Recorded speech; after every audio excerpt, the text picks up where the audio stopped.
Ever wanted to stretch a large canvas but don't know how? This video is a tutorial built with you in mind. Whether you're an art college student, a seasoned painter, or simply are curious about the process, you will find this video very helpful and informative. The process is the same for small and large canvases alike, the only difference being that larger stretchers are thicker and may require additional support. Stretchers can be purchased at any art store like Blick. These pre-cut stretchers fit beautifully together, making a right angle. This is going to be the structure and what holds the painting together. Here I'm using large heavy-duty stretchers that are going to make a 3-foot by 8-foot canvas. Place the stretchers face up on the floor or on a large level area. Begin assembling the 4 corners together and use a mallet to make the tight fit. You must ensure a perfect 90-degree angle at each corner. Eyeballing it is not good enough, as the slightest degree off can be catastrophic later on when the canvas is pulled tight. Here is an easy way to check. Measure from one corner to the opposite diagonal corner and compare that number to the previous one. If you don't have identical numbers here, you don't have a true square.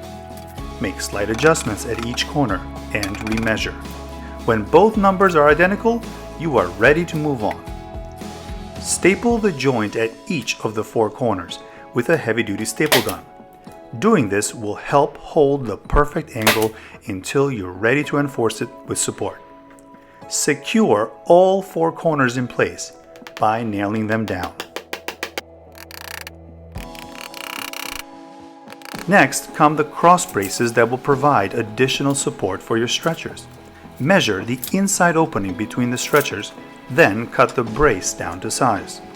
Depending on the size of your stretchers, the amount of bracing varies. This is a crucial step. Avoiding to use cross braces on large canvases can result in major distortions along the middle of your canvas. These are the weakest points on any of the stretchers, and the amount of tension and pull that will be exerted later on will bow the stretcher and warp the canvas. To connect each brace to your stretcher, use a cross brace bracket. Make sure you place opposing brackets equidistant from the edge of your stretcher and secure them in place with the accompanying screws. Once the brace is in the bracket, it can also be adjusted and screwed to the bracket for a tight connection. This concludes the building of the stretcher, creating a sturdy and true structure upon which to stretch the canvas. Always buy a larger canvas than a stretcher. The stretcher is placed face down on the unprimed canvas. Make sure you leave lots of extra canvas material overhanging the edge, since you're going to need the leverage to pull the canvas tight. Leave at least 3 inches on smaller canvas, but more for larger canvas and thicker stretchers like the ones I'm using. Here I'm trimming off the excess canvas, which I purchased as a roll. Some people buy fully primed canvases, but I prefer using unprimed, as that always creates a tighter painting with lots of tension. I find already primed canvases to be looser and not as desirable to paint on. We now come to one of the most important steps of this whole process. Stretching the canvas always begins from the center out. Never attach the corners first. When you begin stapling the canvas, don't pull too tightly initially. Anchor one side of the canvas first with a staple gun, then go on to the opposite side. Pull a little bit more canvas and secure this side down with the same amount of staples, usually 3 to begin with. Then go along the widths and repeat the process. This initial phase of stapling creates a cross pattern. From here, you continue stapling out in small increments.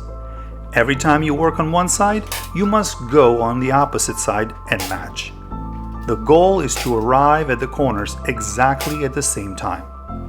Since the length is much longer than the width in my painting, I have to place more staples along the length side and less along the width so that they arrive at the corners at the same time. To secure the canvas, grab it firmly with 2 hands. Pull the canvas by rolling with your fists forward and onto your knuckles. Hold in place with one hand and staple with the other.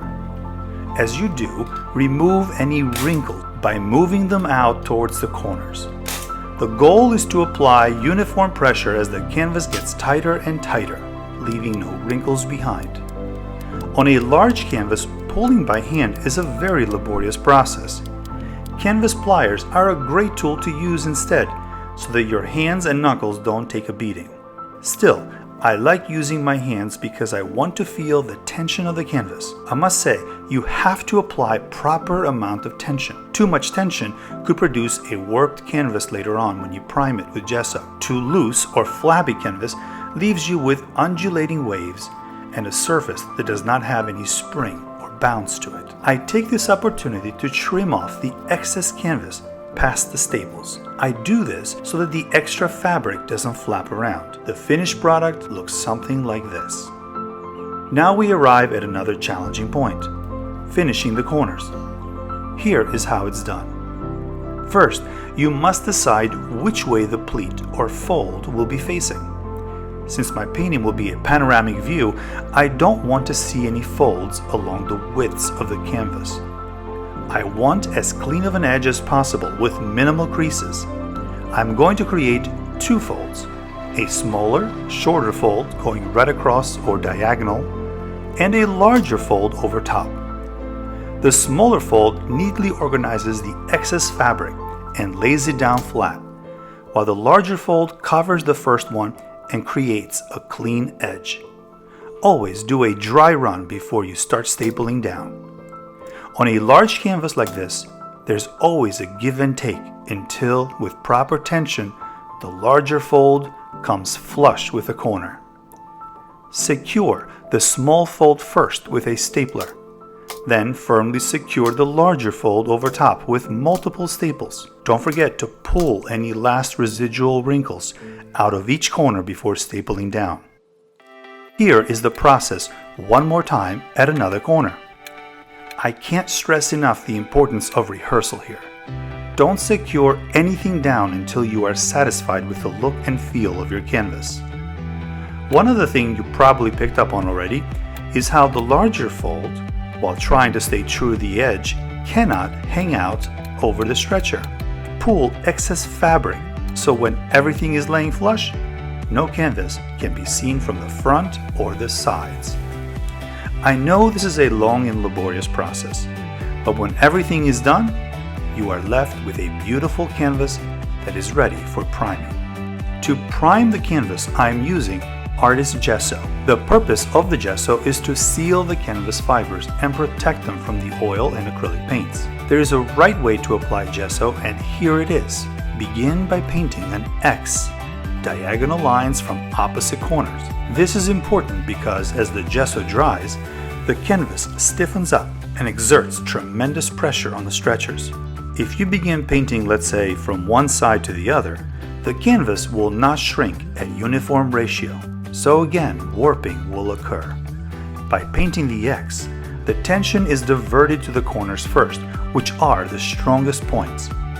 Proceed painting from the center out until the outer edges are covered. Make sure to not let any extra gesso sitting in a puddle, but spread it out evenly, and be sure to apply gesso on every edge and side of the canvas.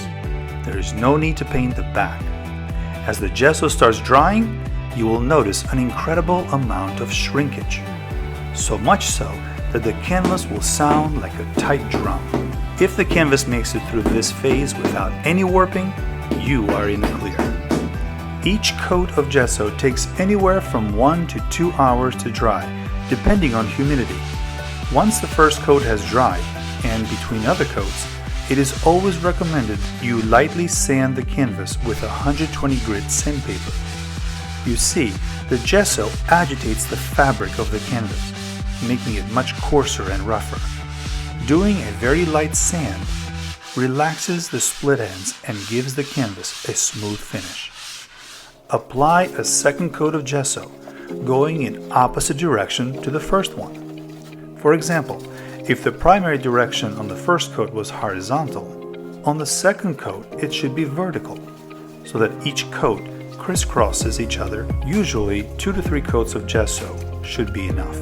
After many hours of building, stretching, priming, and sanding, you arrive to this, a beautiful and sturdy canvas ready to be painted on. I hope you enjoyed this video. Tune in next time to see what plans I have for this canvas. Thank you for watching.